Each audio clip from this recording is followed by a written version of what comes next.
Where is parts?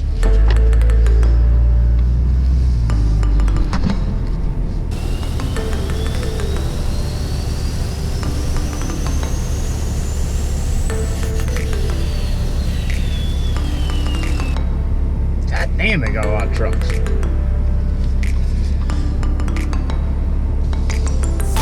Ooh, Power Wagon. Looks like.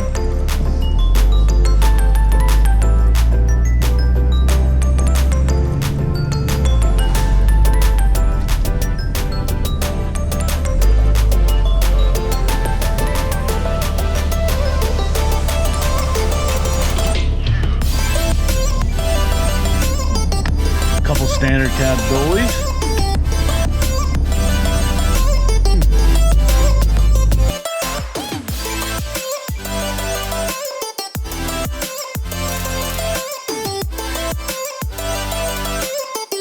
Hello guys, welcome back to the channel. So as you can see here, we're at the local dealer. I was picking up our new radiator cap, so I figured I'd take a walk around. They actually just redid the entire dealership, brand new showroom, all that. This is actually where I got Caitlin.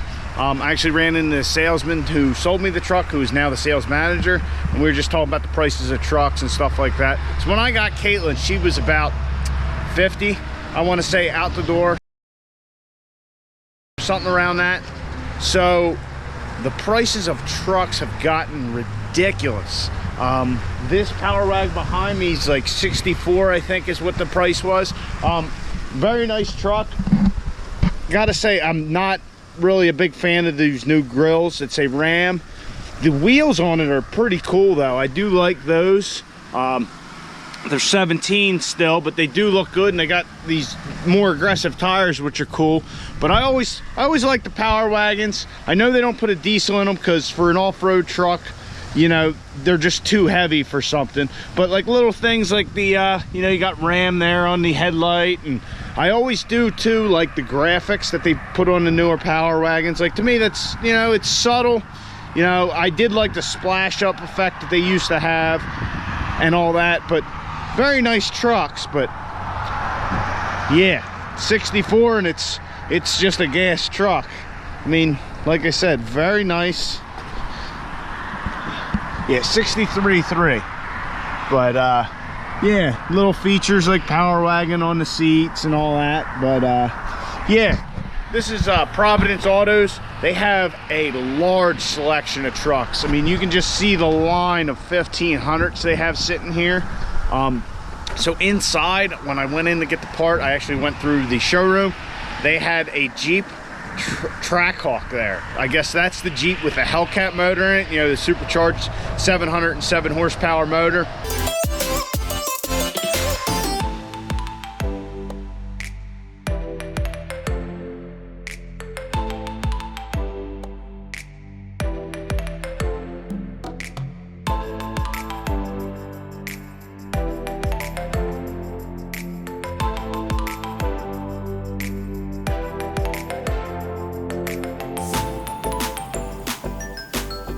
Very cool. What an awesome Jeep. But all but 100 fucking grand. 98 grand. That's fucking ridiculous for a Jeep. Cool, but what the fuck? That's a little, the one salesman, he says, you want to take that home? Not for that price. Wow. It's almost double what I paid for Caitlin. So I'm gonna take a little quick walk around here, check out some more of the stuff. I think most of the diesels are over there. We'll go look at them, and then we'll get back to the garage. I didn't even see this one here when we were over here earlier. Just stopped to take a couple pictures next to that Power Wagon. But here's a night edition quad cab, 46 grand. Leather seats. Leather seats? Nah, they're leather and cloth, it looks like. But I like this. Color matching with the black grille, black wheels. For 1500, this looks really good. I'd own that truck.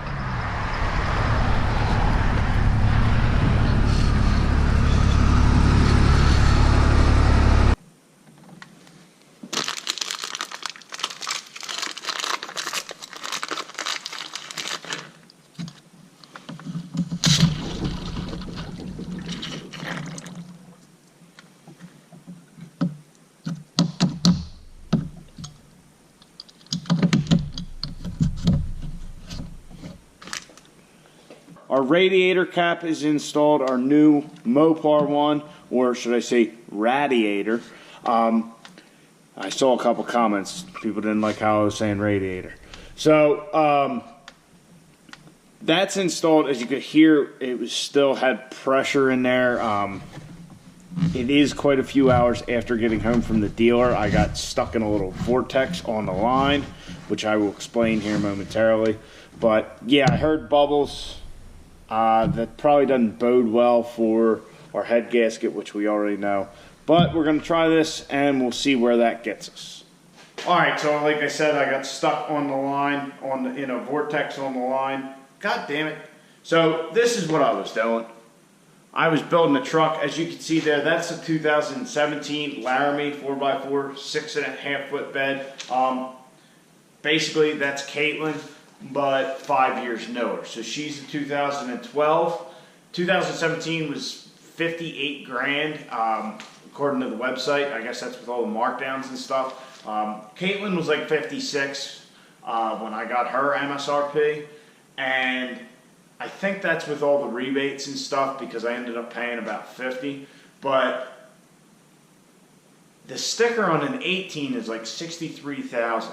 So, like I said, I built the truck. Now, where they really get you is all the new little features. Like I said, that's building a Laramie. That's not a Longhorn Laramie. I mean, you could probably build one of these up to 90 grand, if not 6 digits. The possibility's there. But they got all kinds of new features, you know, the keyless entry where you just keep the key in your pocket with the push button start. They got load leveling for the rear.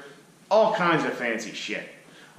One thing you can't get with a diesel, you can't get 373s anymore in the rear. I don't know why that is. So anyway, I kind of wrote down the numbers and I did the math. So in 6 years, going from a 2012 to a 2018, the price of the same truck, built the same way, went up like $7,300. Which sounds like a lot of money, and it is. That comes down to about $1,200 per year, which is like 2% increase a year. Most people don't get a 2% increase in pay every year, so that's, you know, it seems like it's above normal that how the rate of price hike on trucks is going. And I was talking to Dad about it earlier. We were talking, like he said, you know, a diesel truck used to be for the guy who needed a diesel truck. Anymore, you got guys like me who don't really need a diesel. They're just into it and they got them. Well, there's a lot of us out there, a lot more than there used to be. So, you know, they're going to keep hiking the price up because, well, we're going to keep paying it. So I always find myself doing that. When I go to the dealer, I end up looking on the line at trucks and pricing them and all that kind of stuff. And it makes you want a new truck looking at them damn things. But I'm going to keep Caitlin. I'll wait and see what happens with the 5th gen trucks. You know, see what that body style. I like what's happening with the 1500s, and I think the 2500s, if they keep going that way, will look good. Now, my one big gripe with Chrysler and the Dodge Rams.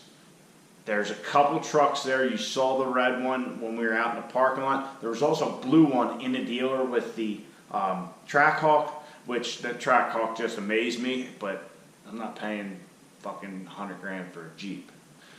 So anyhow, there's a blue truck in there with black wheels. Basically that same red one we saw in the parking lot, same thing but blue. I think it's like a hydro blue or something.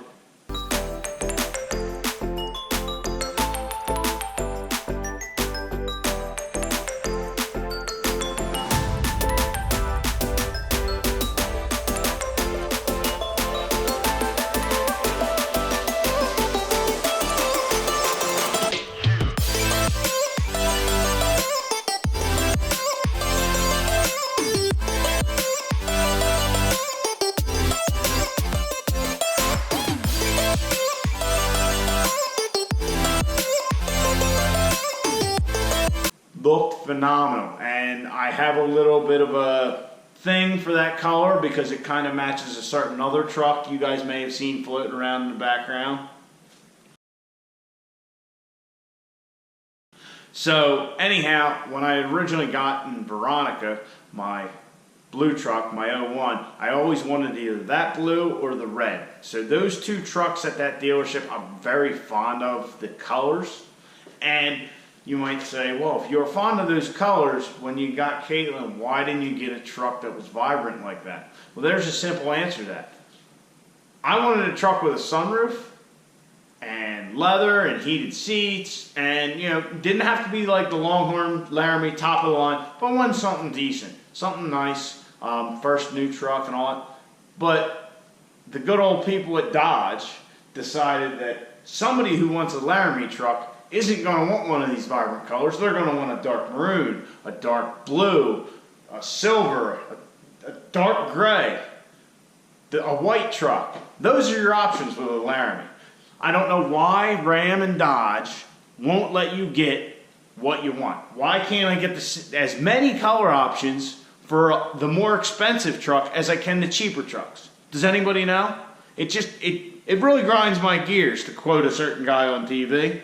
You know what really grinds my gears? It just pisses me off, because I love the fact that now they have a sport appearance group package for like the Laramie trucks and the diesel trucks like that, where you get the paint match bumpers, you get the dark headlights, you get the dark wheels. Basically what I've turned this truck into, you can buy from the factory, but you can only get it with certain colors. Why is that?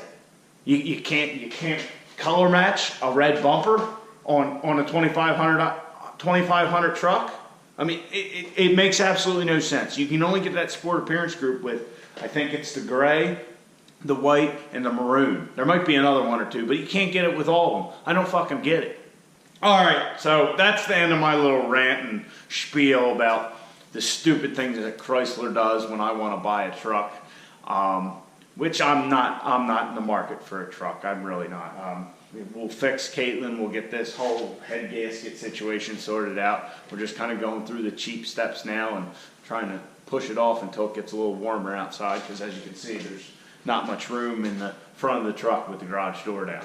So I hope you guys enjoyed the video. If you did, please like it. Please comment down below, and most importantly, subscribe to the channel. Check out some other videos. I'll catch you on the next one. Get out in your garage. Get to working on your truck.